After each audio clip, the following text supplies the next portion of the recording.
Hi welcome to Mahanagar. నేను మీ మనోజ్.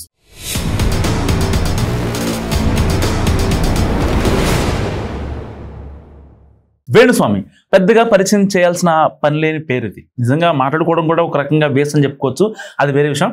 కానీ ఆయన యొక్క జ్యోతిష్యాలు లేకపోతే ఆయన యొక్క హారోస్కోపీలు ఇవన్నీ అక్కడ ఆయన దగ్గర పెట్టుకోకుండా జనాల మీద వెళ్ళటం ఇప్పుడు చాలా చర్చనీయాంశంగా మారని చెప్పుకోవచ్చు. ఎందుకంటే తెలుగు రాష్ట్రాల్లో చాలా మందికి ఆయన పొలిటికల్ జ్యోతిష్యాలు చెప్పేవాళ్ళు వైసీపీలో కావచ్చు, ఇంకా టీడీపీలో కావచ్చు, ఇటు బీఆర్ఎస్లో కావచ్చు, కాంగ్రెస్లో కావచ్చు, చాలా మందికి పొలిటికల్గా జ్యోతిషాలు చెప్పిన వ్యక్తి.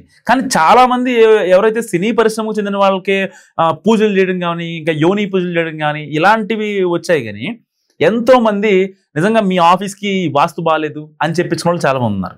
సరే, ఇదంతా బాగానే ఉంది. సో తాజాగా వేణుస్వామి ఒక సంచలనమైన కామెంట్ చేశారు. అదొక రికార్డింగ్లో టీవీ5 మూర్తి గారు కూడా దాన్ని రివీల్ చేశారు. సో సమంత కావచ్చు, ఇంకా ప్రభాస్ కావచ్చు, ఇంకొక అతను విజయ్ దేవరకొండ కావచ్చు. సో వీళ్ళ ముగ్గురులో ఒకళ్ళు చనిపోయే ఉరేసుకునే అవకాశం ఉంది, వాళ్ళు చచ్చిపోతారు అంటూ కూడా ఆయన హాట్ కామెంట్ చేశారు. నిజంగా జ్యోతిషాన్ని ఎందుకు నమ్ముతారు అంటే ఒక రకంగా మన ఫ్యూచర్ బాగుంటుందేమో అనే ఒక చిన్న ఆశ. సరే, వాడు సంవత్సరం పొడవునా బతికిన బతుకు ఒక రకం, నెక్స్ట్ మంత్ నెక్స్ట్ ఇయర్ బాగుంటుంది, నీకు పలానా బుధుడు పక్కకి వెళ్ళిపోయాడు, గురుడు పక్కకు వచ్చాడు, నీకంతా లైన్ క్లియర్గా ఉంది, నీకు ఈ సంవత్సరం పెళ్ళి అవుతుంది, నీకు ఈ సంవత్సరం ఉద్యోగం వస్తుంది, లేదంటే నీకు మంచి పెళ్ళం వస్తుంది, మంచి మొగుడు వస్తాడు అనేవి మంచి జరుగుతుందనే శుభతరుణంలో జ్యోతిష్యాలు వినాలి తప్ప నిజంగా రేపొద్దున చనిపోతావు, నువ్వు ఉరేసుకుంటావు, నీ సినిమా ఫ్లాప్ అయిపోద్ది, నీ భార్య వేరే ఒకటితో లేచిపోద్ది, నీ మొగుడు పారిపోతాడు, నీ మొగుడు చచ్చిపోతాడు, లైక్ ఇలాంటివి నిజంగా కొంచెం ఎంబారసింగ్గా అనిపిస్తాయి. సో ఇలాంటి నేపథ్యంలో నిజంగా వేణుస్వామి చేసిన వ్యాఖ్యలు అనేటివి గతంలో చాలా చేశాడు. సమంత అదన్నాడు, ఇదన్నాడు, నా చిత్రాన్ని అట్లా ఇట్లా అని చెప్పి చాలా అసలు ఎంత నీచంగా మాట్లాడకూడదు అంత నీచంగా మాట్లాడిన పరిస్థితి. నిజంగా వేణుస్వామి మీద చాలా మంది ఫైర్ అయ్యారు. సరే, అయినోళ్ళు అయ్యారు అనుకున్నది వేరే విషయం. కానీ కొంతమంది కేసుల వరకు కూడా వెళ్ళారు. సో ఆయనకి పిచ్చి పిచ్చిగా మాట్లాడకూడదని కోర్టు కూడా సూచించింది. అండ్ దాని తర్వాత ఒక రకంగా కొంచెం తగ్గడని చెప్పుకోవచ్చు. నేను ఎట్టి పరిస్థితుల్లో ఇలాంటి ఇంకా జ్యోతిష్యాలు చెప్పను అని చెప్పి మొండికేసి చెప్పాడు. సో నిజంగా చెప్పాలంటే 2024లో ఏపీ ఎన్నికల్లో వైసీపీ గెలుస్తుందని చోద్యం చెప్పాడు, అయిపోయింది. మళ్ళీ 2023 డిసెంబర్లో బీఆర్ఎస్ గవర్నమెంటే వచ్చింది, ఎట్టి పరిస్థితుల్లో అసలు బీఆర్ఎస్ని కొట్టే మగాడే లేడంటూ కూడా కామెంట్ చేశారు.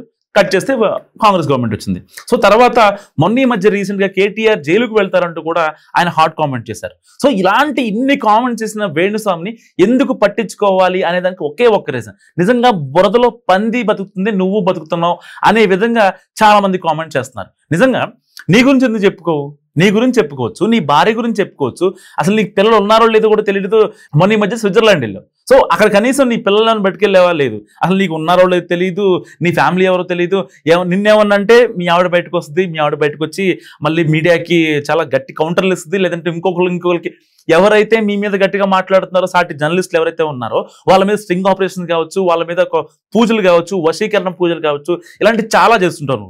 సో నిజం చెప్తున్నా, ఒక చిన్న మెసేజ్ ఇస్తున్నా అనమాట వేణుస్వామికి. అదేంటంటే నిజంగా ఎవడైనా జ్యోతిష్యం కోసం వచ్చేటువంటి దగ్గరికి కాస్త కోసం మంచి జరుగుద్దని, మంచి లేకపోతే చెప్పమాకు, మంచి ఉంటే చెప్పు, లేదంటే మీది బాగానే ఉందని లేదా బాగాలేదని చెప్పేసి. కానీ మీరు ఊరేసుకుంటారు, ఇలాంటి అసంబద్ధ ఏదైతే పదప్రయోగాలు ఉంటే నిజంగా అవి చేయకూడదు. ఎందుకంటే ఒక రకంగా ఎవరైనా సరే మనం ఒకళ్ళు నమ్మి వాళ్ళ దగ్గరికి వెళ్తున్నాం అంటే అది ఆ నమ్మకం ఇంకొంచెం బాండ్ గట్టిగా అయ్యేలా ఉండాలి తప్ప మనల్ని భయపెట్టి రేపొద్దున ఇంట్లో ఉండి ఊరేసుకునే సందర్భాలలాగా చేయకూడదు. సరే, ప్రభాస్కి దెబ్బలు తగిలే ఏదో చెప్తున్నాడు, ప్రభాస్కి నిజంగానే దెబ్బలు తగిలే, లేకపోతే ఇంకోటి అయ్యి ఆయన హాస్పిటల్లో ఉన్నాడు. ఆయనకి దెబ్బలు తగిలే ఈయన ఎలా చూసాడు నాకు అర్థం కాలేదు. ఏదో చిన్న గాయమైంది షూటింగ్లో, అక్కడ ఆయన హాస్పిటల్లో ఉన్నాడు. దాన్ని ఇతను ఊరేసుకుంటాడు, ఫ్యాన్కి ఊరేసుకుంటాడు అని చెప్తే ఎట్లా? సో నిజంగా ఒక రకంగా చెప్పాలంటే నిజంగా ఇవన్నీ కొవ్వెక్కి మాట్లాడుతున్న మాటలు ఇవి. ఎందుకంటే మనం ఒక సమాజంలో ఉంటున్నాం. నిజంగా మన వల్ల ఒకరికి మంచి జరగకపోయినా పర్లేదు, కానీ మన వల్ల మాత్రం చెడు జరగకూడదు అనేది నిజంగా ఆస్ట్రాలజీ చాలా మంది ఉంటుంది. సో అలాంటి కోవలో నువ్వు ఉన్నావు కాబట్టి స్వామీజీ ముసుగు వేసుకొని అడ్డపందిలాగా బలిచి ఇలాంటి పనులు చేస్తున్నావు అంటే నిజంగా అసలు నువ్వు ఆ తినే కూడు నిజంగా ఎవరు పెట్టిన భిక్ష నాకు అర్థం కావట్లేదు. అసలు నిజంగా నిన్ను అంటానికి మాటలే రావట్లేదు. అలాంటి కామెంట్ చేస్తూ ఇవాళ నెట్టింట హల్చల్ అవటం అనేది కరెక్ట్ కాదు వేణుస్వామి.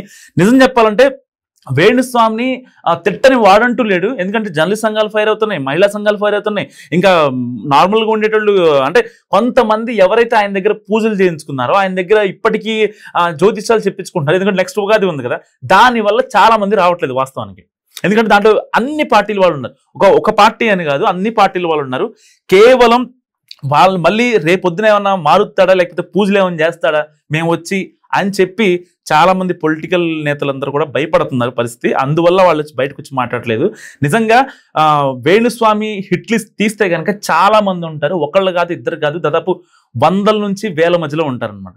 సో చాలా మంది ఇన్ఫ్లుయెన్సర్స్ ఆయన దగ్గరికి వెళ్ళి పూజలు చేయించుకున్నారు. ఆ వ్రతం అని, ఈ వ్రతం అని, ఈ పూజని, ఆ పూజని చేయించుకున్నారు. ఎందుకంటే వాళ్ళని భయపెట్టేసి అక్కడ మీకు ఈ పూజ చేస్తే ఇది రెమెడీ అని చెప్పేసి వాళ్ళ దగ్గర 1,00,000 నుంచి 2,00,000 వరకు గుంజుతాడు. అంటే నేను 1,00,000 2,00,000 అందాజుగా అన్నాను, కానీ దానికి మించిన మొత్తంలో, అంటే గొడ్డును బట్టి గడ్డేయాలంటారు కదా, సో అదే సామెత అక్కడ వర్కౌట్ అవుతుంది.